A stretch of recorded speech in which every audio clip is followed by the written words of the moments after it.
اللہ تعالیٰ نے آدم علیہ السلام سے کہا وَطَفِقَا يَخْصِفَانِ عَلَيْهِمَا مِنْ وَرَقِ الْجَنَّةِ وَنَادَاهُمَا رَبُّهُمَا أَلَمْ أَنْهَكُمَا عَنْ تِلْكُمَا الشَّجَرَةِ وَأَقُلْ لَكُمَا إِنَّ الشَّيْطَانَ لَكُمَا عَدُوٌّ مُبِينٌ، اے آدم کیا میں نے تم دونوں سے پہلے نہیں کہا تھا کہ اس درخت کے قریب مت جانا، اور میں نے پہلے بتا دیا تھا کہ شیطان تم دونوں کا کھلا ہوا دشمن ہے، وہ تمہیں ورغلانے کی کوشش کرے گا۔ اب دیکھو شیطان کا ورغلانے کا اسٹائل بھی سمجھ میں آ گیا یہاں کہ شیطان ورغلاتا کیسے ہے۔ لوگ یہ سمجھتے ہیں کہ شیطان گناہ کی خواہش دل میں ڈالتا ہے، یہ غلط ہے۔ گناہ کی خواہش یہ ویسے ہی دل میں ہوتی ہے۔ لوگ کہتے ہیں نا رمضان میں شیطان بند ہو جاتا ہے تو گناہ کیوں ہوتا ہے؟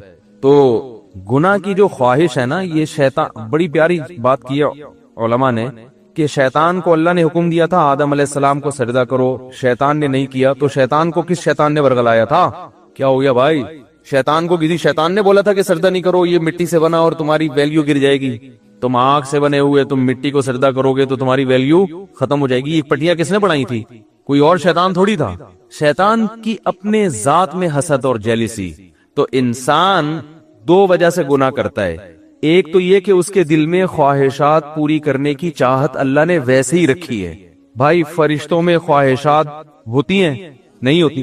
فرشتوں میں نہ روٹی کی خواہش نہ کوئی اور خواہش، تو اللہ نے انسانوں میں رکھی ہوئی ہیں۔ روٹی بھی چاہیے، صحت بھی چاہیے، گھر بھی چاہیے، گاڑی بھی چاہیے، عزت بھی چاہیے، بہت ساری چیزیں چاہیے کر کے وہ ایک طویل فہرست بنائی ہوئی ہے اس نے۔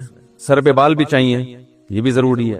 آج کل کیا ہمیشہ سے چاہیے، لیکن میں ان لوگوں سے کہتا ہوں کہ جو سر کے بال کٹا کے یہ سمجھتے ہیں کہ ہم اللہ کو راضی کر رہے ہیں، کم از کم یہ الزام اللہ پہ مت لگاؤ، ٹھیک ہے نا؟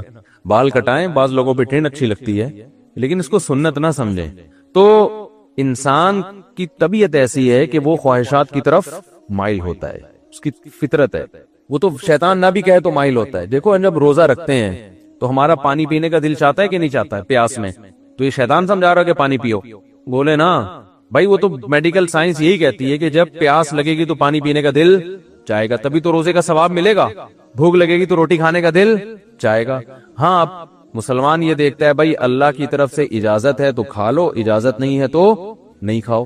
اب روزہ ہے تو اللہ کی طرف سے اجازت نہیں ہے، بعض دفعہ اللہ کی طرف سے کھانے کا حکم ہوتا ہے۔ کسی ایسے شخص نے نفلی روزہ آپ نے رکھا ہوا ہے، دعوت کر لی جو آپ کے بڑوں میں سے ہے، قریبی رشتہ داروں میں سے ہے، آپ اس کی دعوت اٹینڈ نہیں کریں گے تو وہ ناراض ہونے کا خطرہ ہے، تو پھر شریعت کا حکم کیا ہے؟ یہاں روزہ توڑ دو، روزہ توڑ کے اس کی دعوت کھا لو۔ پھر فقہا کا اختلاف ہے، بعض کہتے ہیں کہ بعد میں قضا کرے، بعض کہتے ہیں نہیں کرے۔ امام حنیفہ کے نزدیک بعد میں قضا کرنا ضروری ہے۔ تو یہاں کھانا کیا بن گیا؟ حالانکہ اس وقت دل چاہ رہا ہوتا ہے کہ نہیں کھائے، کیونکہ اتنی مشکل سے دوپہر تک کا روزہ آپ نے برداشت کر لیا، صبح کی چائے چھوڑ دی، گٹکا بھی نہیں کھایا، صبح پان بھی نہیں کھایا، اتنی قربانیاں دے کے 12-1 بجے تک آپ پہنچے اور دعوت آ گئی، اور ایسی کی دعوت آئی جو آپ کے چچا لگتے ہیں رشتے میں اور بڑے قریبی ہیں، اور وہ ناراض ہو جائیں گے کہ یار آج ہی روزہ رکھنا تھا، میرے بچے کا ولیمہ ہے، آج ہی روزہ رکھنا تھا۔ تو بہتر کیا ہے کہ آپ روزہ، حالانکہ یہاں دل چاہ رہا ہوتا کہ نہیں توڑو، کیونکہ فقہ حنفی میں تو بعد میں قضا کرنی پڑے گی نا اس کو، یا تو چلو بالکل ہی غریبی میں معاف ہو رہا ہوتا، کہ بعد میں کون قضا کرے گا یار، آج رکھ لیا۔ تو خواہشات، یہ شیطان نہ بھی ہو تو انسان کے دل میں اللہ نے خواہشات کا ایک سمندر رکھا ہے۔ شیطان کیا کرتا ہے؟ شیطان یہ دیکھتا ہے کہ یہ آدمی اپنی خواہشات اس لیے پوری نہیں کر رہا کہ اس میں اس کو خطرہ ہے کہ آخرت میں جہنم کی سزا ملے گی۔ یہی وجہ ہوتی ہے نا مسلمان، ورنہ تو بھائی سارے چرسی ہیروئنچی ہوتے بھائی۔ مجھے لوگ آ کے بتاتے ہیں کہ یار وہ فلاں کنٹری میں اتنے لوگ 99% لوگ ڈرگز لیتے ہیں۔ چرس کا انگلش میں بڑا ٹیکنیکل قسم کا نام آیا ہے، جس سے چرس پینے والا چرسی بھی نہیں کہلاتا اور معاشرے میں اس کی عزت ہو جاتی ہے۔ کچھ دن پہلے ایک صاحب آئے کہ بھی یہ یو کے سے آئے ہیں اور یہ ایک انگلش میں چیز میں نام بھول گیا، وہ پیتے ہیں۔ میں نے کہا یار یہ تو ہم سے زیادہ پڑھے لکھے ہیں، وہ ایسی خوبصورت چیز پی رہے ہیں، انگلش میں نا بڑا ٹیکنیکل قسم کا نام تھا۔ تو میں نے کہا وہ اس کو اردو میں ترجمہ کیا، انہوں نے کہا چرس۔ تو میں نے کہا یہ بولو چرسی ہے بھائی، ان کو بولا تو نہیں میں نے، بے عزتی ہو جاتی، لیکن دل میں میرے خیال ہے ان کو سیدھا بولو بھائی یہ کیا ہے؟ چرسی ہے۔ مفتی صاحب اس کے ڈریسنگ پہ نہ جانا، اس کی انگلش پہ نہ جانا، ہے چرسی، اصل میں یہ ہونا چاہیے تھا۔ تو اب کیا ہے کہ وہ وہاں تو بہت زیادہ نشہ ہے نا، تو لوگ کہتے ہیں وہ اتنا نشہ کرتے ہیں، ہر آدمی شراب پیتا ہے، ہر آدمی زنا کر رہا ہے۔ تو میں کہتا ہوں بھائی وہ تو کریں گے، جب ان کا خیال ہے کہ زنا پہ کوئی سزا ہی نہیں ملنے والی ہے بھائی،